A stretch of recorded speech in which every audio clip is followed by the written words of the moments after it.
Month തുടങ്ങിയിട്ടുള്ളൂ, അപ്പോഴത്തേക്കും purse കാലിയായില്ലേ.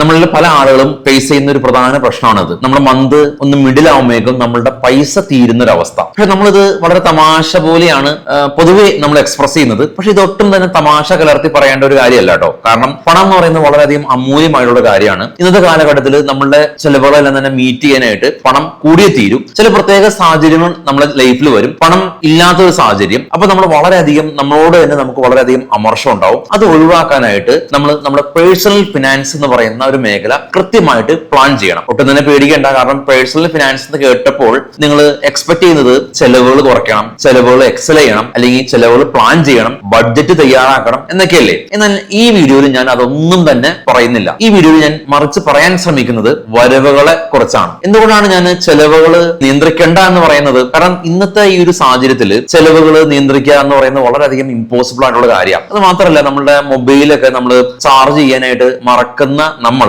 എങ്ങനെയാണ് ഒരു ചെലവുകൾ പ്ലാൻ ചെയ്യുകയും ചെലവുകൾ എക്സൽ ചെയ്യുകയും അല്ലെങ്കിൽ ബഡ്ജറ്റ് തയ്യാറാക്കുകയും ചെയ്യുന്നത്? ഞാൻ ഈ ഒരു ആശയത്തോട് എതിരല്ല. കാരണം ഇതൊക്കെ വളരെ നല്ല കാര്യം തന്നെയാണ്. പക്ഷെ ഇതിന്റെ പ്രാക്ടിക്കാലിറ്റി വളരെയധികം ബുദ്ധിമുട്ടാണ്. നമുക്ക് ഒരിക്കലും തന്നെ നമ്മുടെ ചെലവുകൾ ഒരു എക്സലിൽ പ്ലാൻ ചെയ്യുകയും ബഡ്ജറ്റ് ചെയ്യുക എന്ന് പറയുന്നത് എല്ലാ ആളുകൾക്കും ഒരേപോലെ ആപ്ലിക്കബിൾ അല്ല. പക്ഷെ എല്ലാ ആളുകൾക്കും ആപ്ലിക്കബിൾ ആകാൻ പറ്റുന്ന ഒരു കാര്യമുണ്ട്. അതാണ് നമ്മൾ ഈ വീഡിയോയിൽ ഡിസ്കസ് ചെയ്യുന്നത്. യെസ്, നമ്മൾ വീഡിയോയിലേക്ക് കടക്കുമ്പോൾ നമ്മളുടെ പല ആളുകളും നമുക്ക് ഒരു പ്രൈമറി സോഴ്സ് ഓഫ് ഇൻകം മാത്രമാണ് ഉള്ളത്. മന്ത്ലി അവസാനം നമ്മളുടെ സാലറി ക്രെഡിറ്റഡ് എന്ന് പറയുന്ന ആ ഒരു മെസ്സേജിന് അത് വളരെ നല്ലൊരു ഈണമുണ്ട്. നമ്മളത് വളരെയധികം ആ ഒരു മെസ്സേജിന് വേണ്ടി മാത്രമാണ് നമ്മൾ വെയിറ്റ് ചെയ്യുന്നത്. അതാണ് നമ്മുടെ പ്രധാന പ്രശ്നം എന്ന് പറയുന്നത്. നമുക്കൊരു കിണർ സങ്കല്പിക്കാം. ഒരു കിണറിൽ നിന്ന് വെള്ളം വരുന്നത് പല ഉറവകളിൽ നിന്നാണ് കുറച്ച് വെള്ളം വന്ന അവസാനം കിണർ നിറയുന്നു. അതുപോലെ ആയിരിക്കണം നമ്മളുടെ ബാങ്കും നമ്മളുടെ പേഴ്സും. അതായത് ഒരു സിംഗിൾ സോഴ്സ് ഓഫ് ഇൻകത്തിൽ നിന്ന് മാത്രം നമ്മുടെ ബാങ്ക് അല്ലെങ്കിൽ നമ്മുടെ എല്ലാ എക്സ്പെൻസും നമ്മൾ മീറ്റ് ചെയ്യാനായിട്ട് ഉദ്ദേശിക്കുന്നത് ഒരു സിംഗിൾ സോഴ്സ് ഓഫ് ഇൻകം, അതായത് നമ്മുടെ സാലറിയിൽ നിന്ന്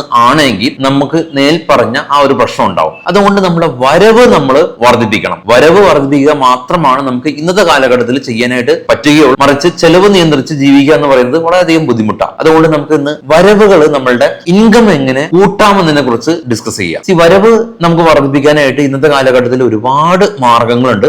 ഇതിൽ ഏറ്റവും പ്രധാനമായിട്ട് ഞാൻ എപ്പോഴും പറയാൻ ആഗ്രഹിക്കുന്നത് ട്രേഡിംഗ് തന്നെയാണ്. എന്തുകൊണ്ടാണ് ഞാൻ ട്രേഡിംഗ് ഒരു സെക്കൻഡറി സോഴ്സ് ഓഫ് ഇൻകം ആക്കി മാറ്റാൻ വളരെയധികം എളുപ്പമാണെന്ന് പറയുന്നത്? ഇവിടെ നമുക്ക് ഒരുപാട് ടൈപ്പ് ഓഫ് ട്രേഡുകൾ ഉണ്ട്. നിങ്ങളൊരു ജോലി ചെയ്യുന്ന ആളാണ്, അതല്ലെങ്കിൽ ഒരു നിലവിലൊരു ജോലി ഉണ്ട് എങ്കിൽ കൂടിയും നിങ്ങൾക്ക് നിങ്ങളുടെ ജോലിയോടൊപ്പം തന്നെ ട്രേഡിംഗും കൊണ്ടുപോകാനായിട്ട് പറ്റും. പല ആളുകളും പറയുന്ന ഒരു പ്രധാന പ്രശ്നം എന്ന് പറയുന്നത്, ഞാൻ രാവിലെ ഓഫീസിൽ കയറും, വൈകിട്ട് 4 മണിക്കാണ് ഓഫീസിൽ നിന്ന് ഇറങ്ങുന്നത്, അപ്പൊ ഞാൻ ട്രേഡിംഗ് ടൈമിൽ ഓഫീസിലാണ്, ഞാൻ എങ്ങനെ ട്രേഡ് ചെയ്യുമെന്ന് പല ആളുകളും ചോദിക്കാറുണ്ട്. അപ്പൊ അവർക്കുള്ള ഒരു ഉത്തരമാണ്, നമുക്ക് മാർക്കറ്റ് രാത്രി 11:30 വരെ ട്രേഡിംഗ് ഉണ്ട്. നമുക്ക് കമ്മോഡിറ്റി മാർക്കറ്റിൽ നമുക്ക് ഗോൾഡും ക്രൂഡും എല്ലാം തന്നെ ട്രേഡ് ചെയ്യാൻ പറ്റും. അതും ഇന്ത്യൻ മാർക്കറ്റിൽ ഇന്ത്യൻ ബ്രോക്കറിലൂടെ നിങ്ങൾക്ക് ട്രേഡ് ചെയ്യാനായിട്ട് സാധിക്കും. അപ്പൊ അത് നിങ്ങൾക്ക് ഒരു സെക്കൻഡറി സോഴ്സ് ഓഫ് ഇൻകം ആക്കി മാറ്റാൻ ട്രേഡിംഗ് വളരെ നല്ലൊരു കാര്യം തന്നെയാണ്. ഇവിടെ ഒരു പ്ലസ് പോയിന്റ് എന്താന്ന് വെച്ചാൽ, നമ്മുടെ കയ്യിൽ ഒരു 5000 രൂപയാണ് നമുക്ക് ഉള്ളൂ എങ്കിൽ കൂടിയും ബ്രോക്കർ നമുക്ക് ലിവറേജ് തരും, കടം തരുമെന്ന് തന്നെ വെച്ചോ. ഇതിന് പ്രത്യേകിച്ച് പലിശ ഒന്നും കൊടുക്കേണ്ട കാര്യമില്ല. 5000 രൂപ നമ്മളുടെ ഇനീഷ്യൽ ക്യാപിറ്റൽ ഉണ്ടെങ്കിൽ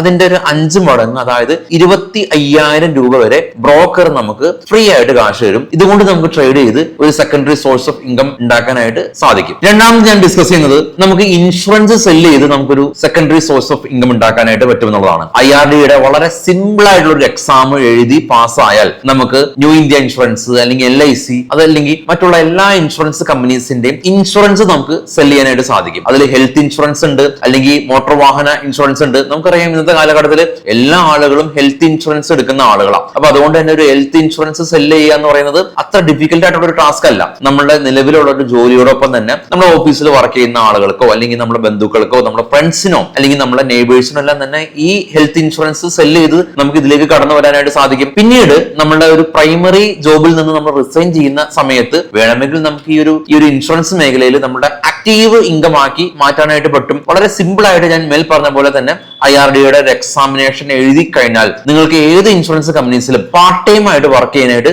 സാധിക്കും. സാധിക്കും. ഇതുവഴി നിങ്ങൾക്ക് ഒരു സെക്കൻഡറി സോഴ്സ് ഓഫ് ഇൻകം വളരെ സിമ്പിൾ ആയിട്ട് തന്നെ ജനറേറ്റ് ചെയ്യാനായിട്ട് പറ്റും. അടുത്തത് നമ്മുടെ ഈ ഒരു മൊബൈലാണ്. നമ്മൾ ഈ മൊബൈലിൽ ഒരുപാട് സമയം നമ്മൾ റീൽസ് ഒക്കെ കാണാനായിട്ട് സ്പെൻഡ് ചെയ്യുന്നുണ്ട് അല്ലെ. നമ്മൾ റീൽസ് കാണുമ്പോൾ നമ്മൾ ഈ ഒരു മൊബൈൽ കമ്പനീസിന്റെ ഒരു കൺസ്യൂമർ ആയിട്ട് മാറി. നമ്മുടെ സമയം നമ്മൾ ഈ ഒരു റീൽ കാണാനായിട്ട് സ്പെൻഡ് ചെയ്യുന്നു. നമ്മൾക്ക് അതിൽ നിന്ന് പ്രത്യേകിച്ച് നേട്ടങ്ങളൊന്നും തന്നെ ഇല്ല. ഞാൻ റീല് കാണുന്നതിനെതിരെയല്ല, പക്ഷേ നിങ്ങൾ ഈ ഒരു റീല് ക്രിയേറ്റ് ചെയ്യുന്ന ഒരാളായിട്ട് സങ്കല്പിച്ച് നോക്കി. അതായത് നിങ്ങൾ ഒരു കണ്ടന്റ് അങ്ങോട്ട് ഇടുന്ന ഒരാളായിട്ട് സങ്കല്പിച്ച് നോക്കി. എപ്പോഴും അല്ല, നിങ്ങൾക്ക് ഇഷ്ടപ്പെട്ട മേഖല, അത് ചിലപ്പോൾ ഫുഡ് ആവാം, അതല്ലെങ്കിൽ ട്രേഡിംഗ് ആവാം, അല്ലെങ്കിൽ ഇംഗ്ലീഷ് ടീച്ചിങ് ആവാം.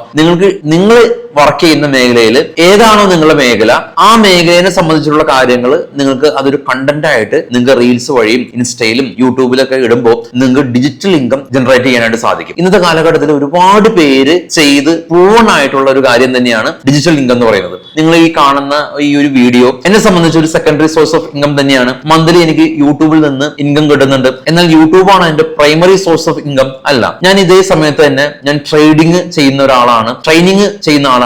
അതിനോടൊപ്പം തന്നെ യൂട്യൂബ് എന്ന് പറയുന്നത് എന്റെ ഒരു സെക്കൻഡറി സോഴ്സ് ഓഫ് ഇൻകം ആണ്. അപ്പോൾ എനിക്കിത് സാധ്യമാകുമെങ്കിൽ തീർച്ചയായിട്ടും നിങ്ങൾക്കും സാധ്യമാകും. നിങ്ങളിലെ പല ആളുകളും ഫുഡ് എല്ലാം തന്നെ എക്സ്പ്ലോർ ചെയ്യാൻ താല്പര്യമുള്ള ആളുകളായിരിക്കാം. അപ്പൊ നിങ്ങൾ പോകുന്ന ഹോട്ടലിലെ ഫുഡിന്റെ എല്ലാം തന്നെ റിവ്യൂ ഒരു ചെറിയൊരു വീഡിയോ ആയിട്ട് തന്നെ ഇട്ടു നോക്കുക. ഓർക്കുക, മേ ബി ഇത് നാളെ നിങ്ങളുടെ ഒരു സെക്കൻഡറി സോഴ്സ് ഓഫ് ഇൻകം ആയി മാറാനുള്ള സകല ചാൻസും ഉണ്ട്. കാരണം ഇന്നത്തെ കാലഘട്ടത്തിൽ എല്ലാ ആളുകളും ഒരു പ്രൊഡക്റ്റ് വാങ്ങുന്നത് ആ പ്രൊഡക്റ്റിന്റെ റിവ്യൂ നോക്കിയിട്ടാണ്, വീഡിയോ റിവ്യൂ നോക്കിയിട്ടാണ്. അതുകൊണ്ട് തന്നെ ഡിജിറ്റൽ ഇൻകം എന്ന് പറയുന്നത് ഇപ്പോഴും സ്കോപ്പുള്ള ഒരു മേഖല തന്നെയാണ്. അപ്പോൾ ഇത്തരത്തിൽ നമുക്ക് നമ്മളുടെ പേഴ്സണൽ ഫിനാൻസ് കുറച്ചുകൂടി മെച്ചപ്പെടുത്താം. നമ്മുടെ സെക്കൻഡറി സോഴ്സ് ഓഫ് ഇൻകം കുറച്ചും കൂടി വർദ്ധിപ്പിക്കാനായിട്ട് ശ്രമിക്കാം. നിങ്ങളൊരു കാര്യം മനസ്സിലാക്കിയോ, ലോകത്തിൽ വിജയിച്ച ആളുകളുടെ ഒരു സംഖ്യ എടുക്കുകയാണെങ്കിൽ അവരെല്ലാവരും തന്നെ മൾട്ടിപ്പിൾ സോഴ്സ് ഓഫ് ഇൻകം ഉണ്ട്. ആളുകൾക്ക് ഒരു സോഴ്സ് ഓഫ് ഇൻകം അല്ല, പല മേഖലയിൽ നിന്ന് ആളുകൾ സോഴ്സ് ഓഫ് ഇൻകം ജനറേറ്റ് ചെയ്യാനായിട്ട് ശ്രമിക്കുന്നുണ്ട്. അപ്പൊ അതുകൊണ്ട് തന്നെ ഈ വീഡിയോ നിങ്ങൾ ഇതുവരെ കണ്ടിട്ടുണ്ടെങ്കിൽ തീർച്ചയായിട്ടും നിങ്ങളുടെ സെക്കൻഡറി സോഴ്സ് ഓഫ് ഇൻകം ഉണ്ടാക്കാനായിട്ട് നിങ്ങൾക്ക് ഒരു പ്രേരണയായി എന്ന് ഞാൻ വിശ്വസിക്കുന്നു. നിങ്ങൾ കണ്ടെത്തിയ നിങ്ങളുടെ സെക്കൻഡറി സോഴ്സ് ഓഫ് ഇൻകം